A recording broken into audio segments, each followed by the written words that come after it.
All right, ladies and gentlemen, welcome back to a new episode of Pod by the BAE. I'm your host, Nathan Bond, joined alongside me, Seth Varnadore and Robert Steeg.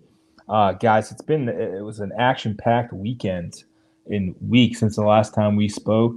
USF men's basketball secured a couple wins. Women's basketball lost again. Football had some additions. So we figured we kind of jump right into it and get it going with some football talk.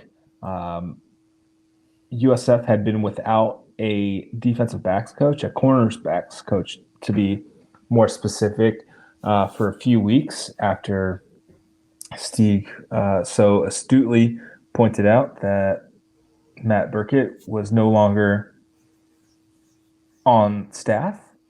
And Steeg, the very first name, and quite frankly, the only name that you mentioned, is now the new cornerbacks coach, who is Demarcus Van Dyke. Look at that. Yeah, finally. It only Finally. took them. It only took them another year to hire him. Yeah.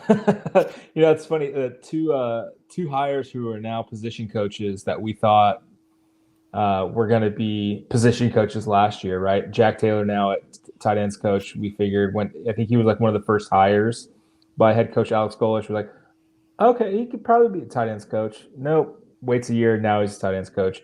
Same with Demarcus Van Dyke. I think there were some flirtations last year. He stayed at FIU, and now he is the cornerbacks coach a year later. Massive get for this staff to be able to dip into the Miami-Dade, Fort Lauderdale area, where historically USF has had great success pulling guys out of there and having success on the field as a result. Yeah, if you want any testament to Coach DeMarcus's footprint there, go onto USF's tweet announcing Demarcus Van Dyke is the new cornerbacks coach, and check the quote tweets and check the replies and check out how many Miami area coaches, assistant coaches, fathers of players, brothers of players, and former players, et cetera, et cetera. I mean, this guy is not only one of the best recruiters in the state of Florida, he's one of the most beloved people in the state of Florida. There is not a single soul who says anything bad about him, from the recruiting trail to the coaching side of things to former players that interacted with him. And his recruiting prowess is just kind of the plus in this all. He was the main recruiter for many of Miami's top targets during his time as a off-field assistant there, where he stayed extremely loyal to the Hurricanes. Eventually found his way at Florida International in a more on the field, more visible role, and now is finally in Tampa after a whirlwind of changes over the last 365 days. So fantastic get one way or another. I think he's going to pair extremely well with James Rowe in that passing game for defense, and hopefully be able to resolve things. And USF knew what they were doing immediately, because they basically had Coach DVD go to Miami like instantly, and also go talk to the recruits and the cornerbacks, and that his impact will be felt very quickly. Yeah, he's a young guy. He's 35 or 36, something like that. I consider that to be very young because I'm in a similar age range. He signed. So while he was at Miami, he signed four stars. He was the primary, secondary recruiter. Really good recruiter. Also, Steve mentioned he's kind of on field and off field there. When he was off field, he was thought to be responsible for getting Cormani McClain to commit to Miami. He was kind of a guy that was big in that recruitment. And then I think he went to FIU shortly later. And then Cormani McClain, I don't know, I'm not sure what the exact timeline, but I remember him being kind of important in that recruitment. McClain obviously ends up flipping to Colorado, but I'm not sure if he was gone or not already, but I just remember his name coming up there as well. So interesting kind of resume in terms of played at Miami. So obviously you have that connection, but also ran track at Miami. And then he ran a 4.28 at the combine. And you'll never guess who drafted him after running a 4.28 at the combine. Al Davis, baby. Let's go. The Oakland Raiders. So he played in the NFL 6 years. I'm kind of going through his bio here, but the interesting part to me is, he was off field, like Steve mentioned. He was off field at Miami and on the field. So he kind of did both. Came on as like quality control guy, then moved to he was the assistant director of recruiting, and then was cornerbacks coach. Then I think went back off field and then was at FIU this past year. So a really interesting resume, and like Steve said, really well liked down there. And he's not just a guy that like coached down there, but being a guy that came through kind of up through there, played at pace.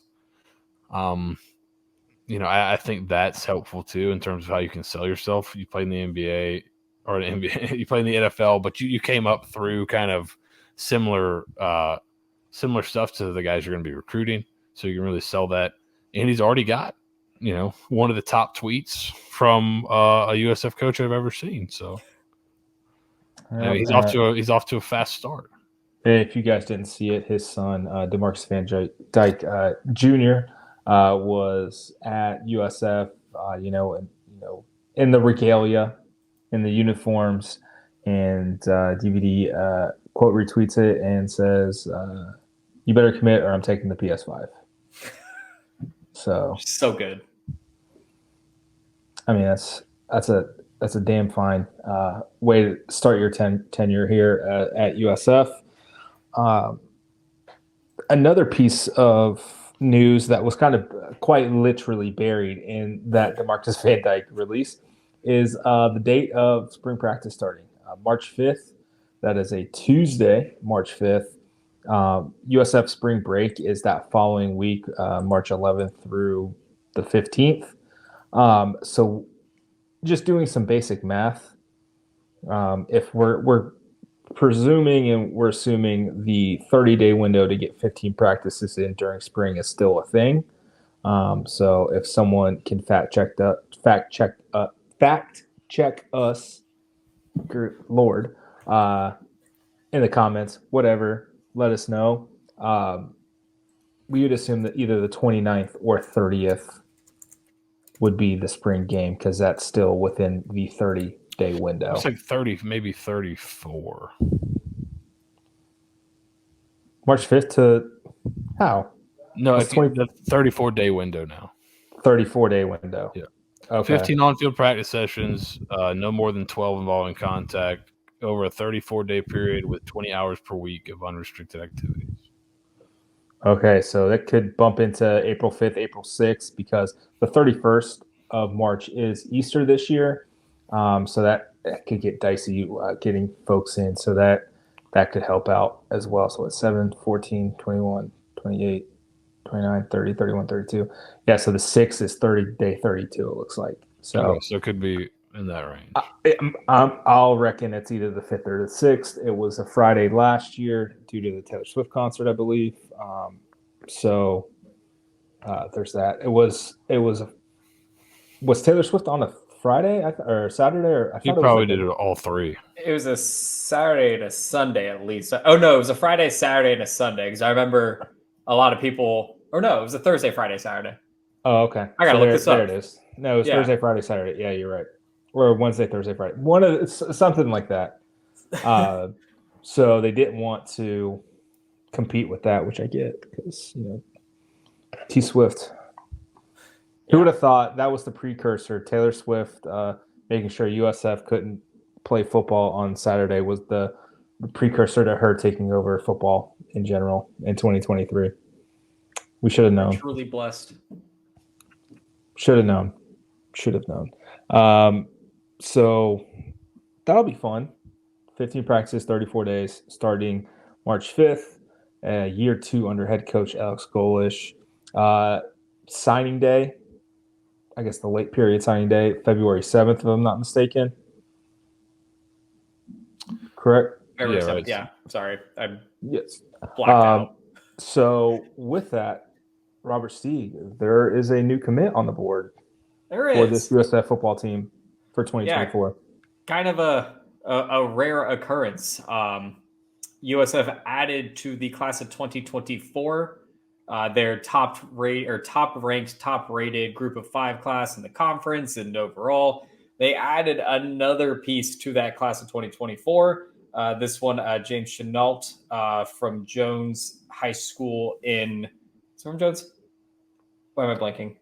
Orlando, right? He's from Orlando. Orlando, yes. right? Yeah. Sorry. So yes, a cornerback this late in the game, kind of rare, but they'll probably get him on campus as quickly as possible, get him up to speed.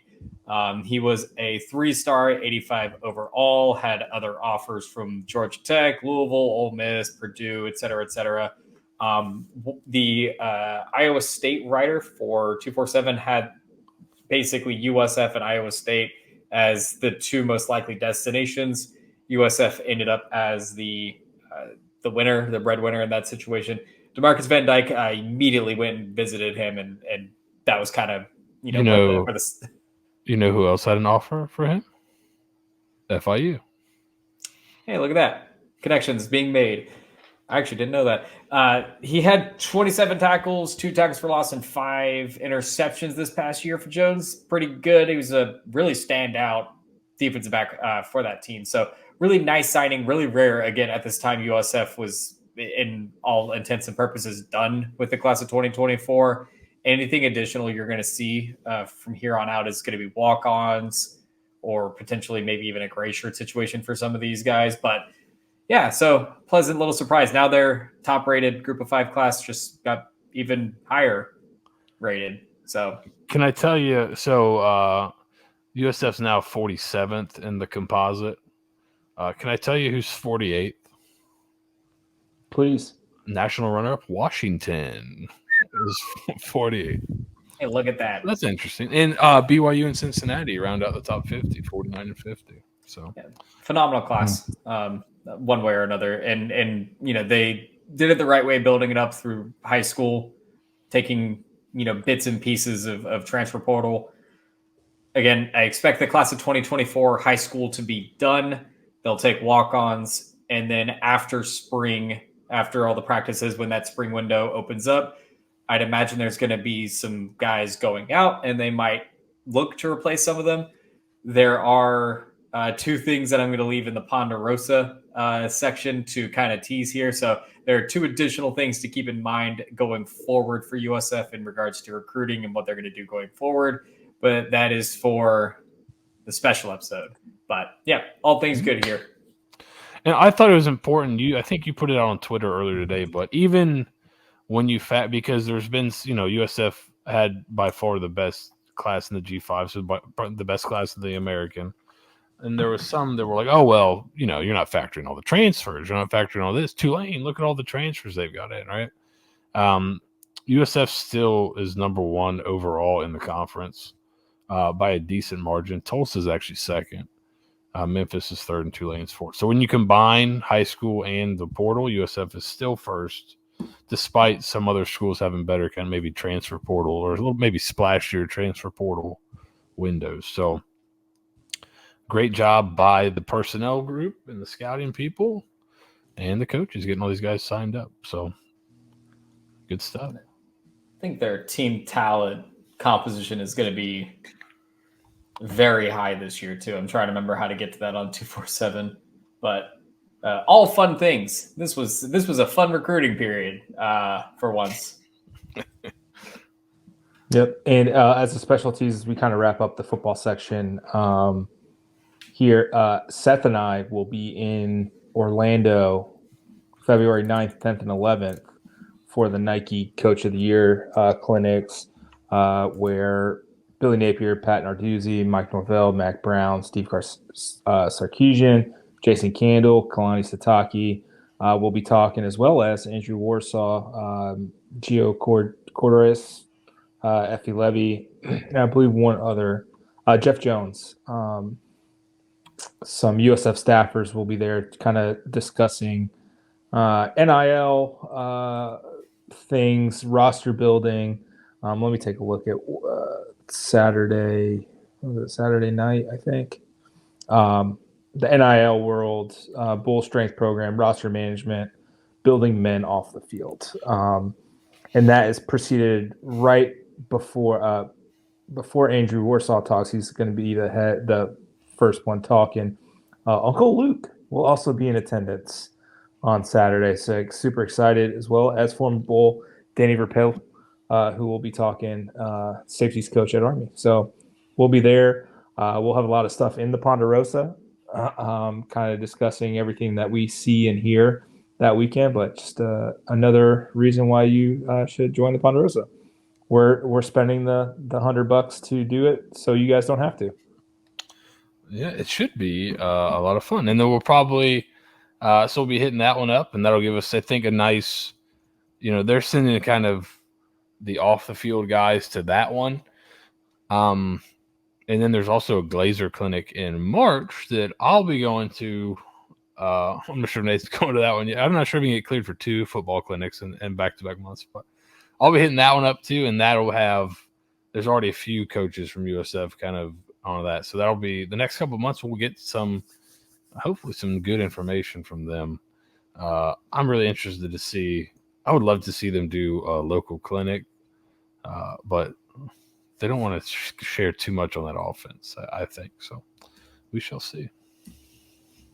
I mean, they don't even want to. I mean, Golich didn't even want to share like how the ball boys are pushing guys back. I mean, that's a trade secret. So there's that. Moving on, men's basketball, massive dubs. They do something. Massive freaking dubs. Your USF men's basketball team came back from 20 points down at number 10 Memphis to beat the Tigers 74-73 on Thursday night. It was pretty remarkable. Kasean Pryor continues to thrill.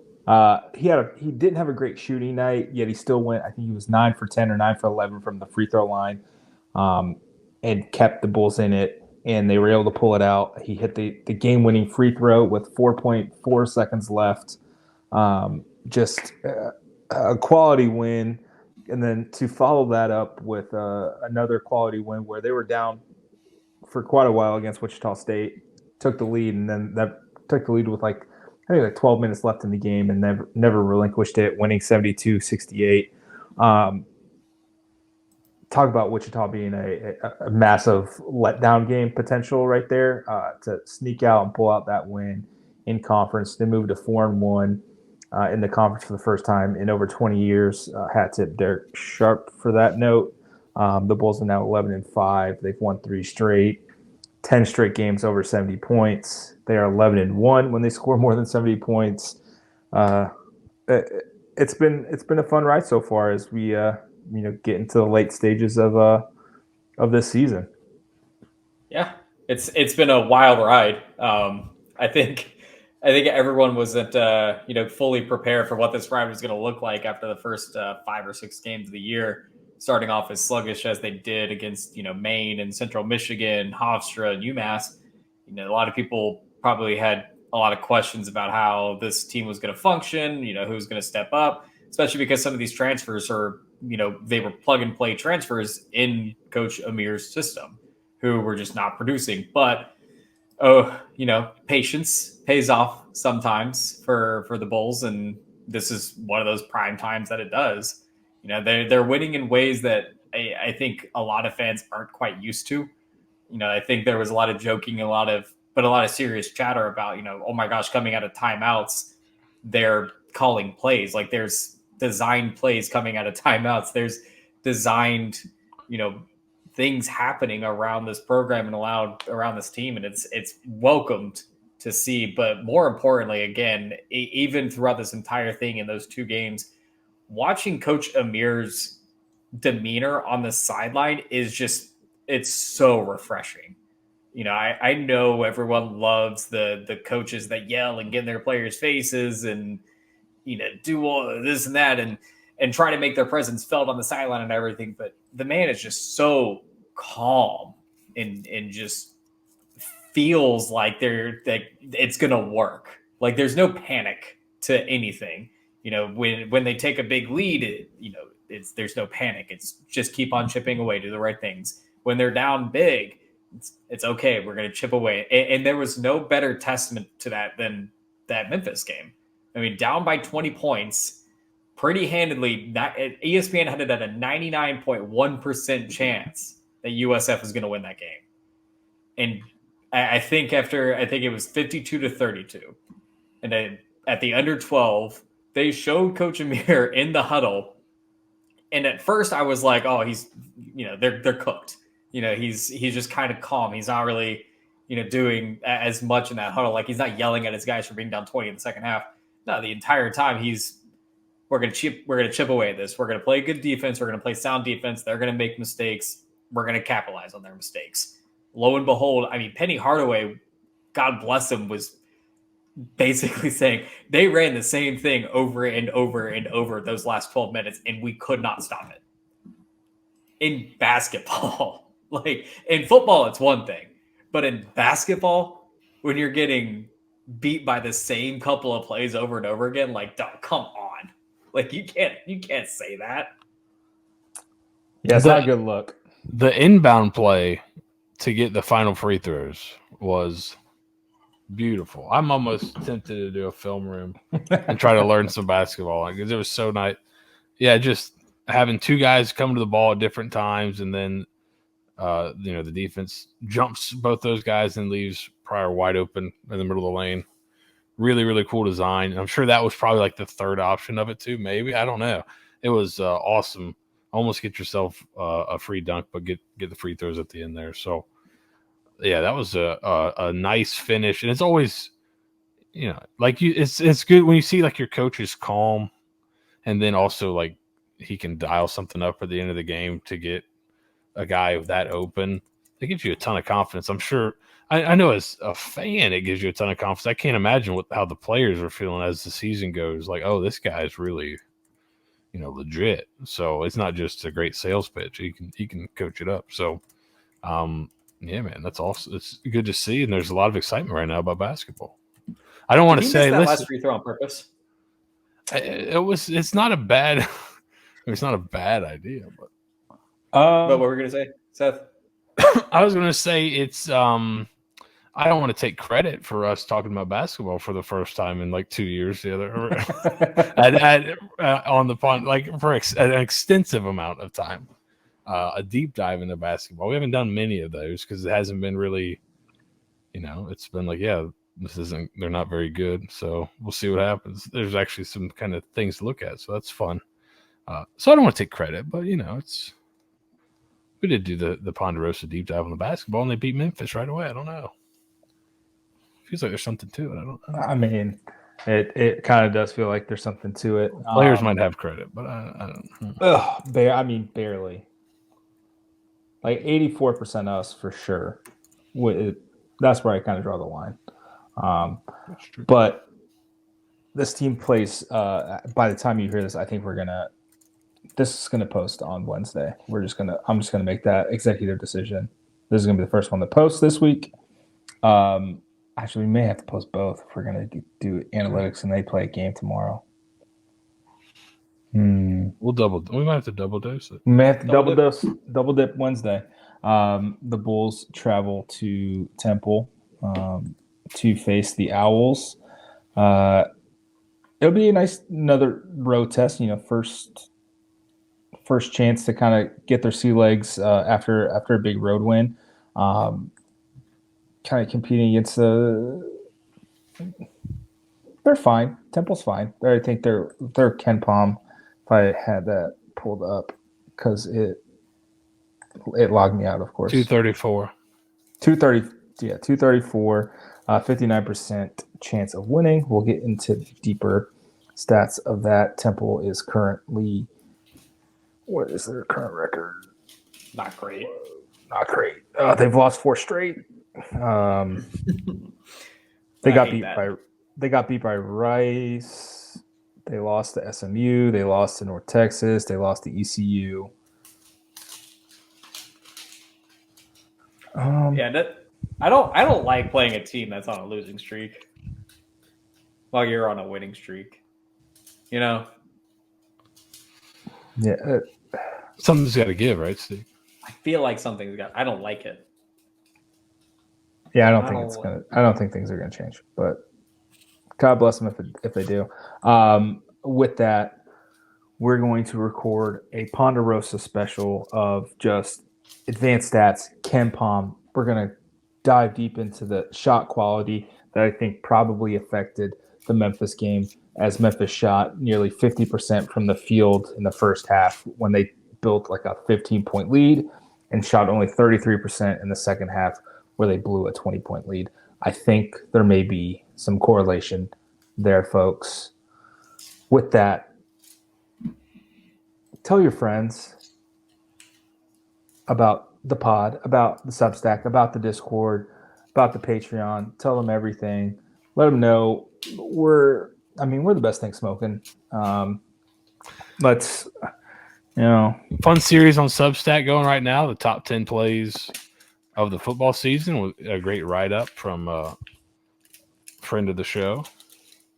Yeah, it's been good. We had the honorable mentions. We had number 10 go out on the 10th best play of the year go out on Monday. A lot of fun stuff going forward. And once again, if you want breaking news, if you want the inside scoop, it's $5, $5 a month. And 3 weeks ago who USF was targeting for their cornerbacks coach. I mean, plus all the insider information that's, just part of the fun. And we built a great community on the Discord as well, which has been fun. I'm sure they're freaking out right now about the Lightning game, as it is, I think 4-3 in the third period. Let me give you a great example of how diverse the community is in Discord. So you'll have some areas where we're talking, we've got people that have, worked in college athletic departments talking about that. And then you've got somebody going onto the travel channel and saying, I'm going to Nice, France. Has anybody been there? And somebody else chimes in with, oh, yeah, I was just there. Let me give you a list of 30 things to do and look for. It's like, oh, like almost anything you could want to talk about. We've seemed to got somebody that has experience in it. It's a lot of fun. So sports, stuff other than sports, a lot of good people. Broadway plays, a lot of positivity. TV. Yeah. Books. We got a book Survivor. channel. Survivor. Not a Survivor exclusive channel, but I might have to with references, so everyone can just mute Not it yet. and let me live. Just message into the void of our Survivor channel. But again, please tell everybody, like, subscribe. We do this for you guys. It's a lot of fun, but we do need your support so we can do fun things like send Seth and I to Connecticut or to the bowl game or to this coaches clinic to report back on what the director of scouting and then player development and player personnel and the chief of staff believe is the tent poles of building a successful program. Or to maybe like a basketball tournament where somebody's trying to qualify for the NCAA tournament for the first time in a long time. Those kind of things. I mean, nothing big. Yeah. But there you go. With that, we're signing off. We're going to go record another podcast. Go Bulls. Go Bulls. Go Bulls.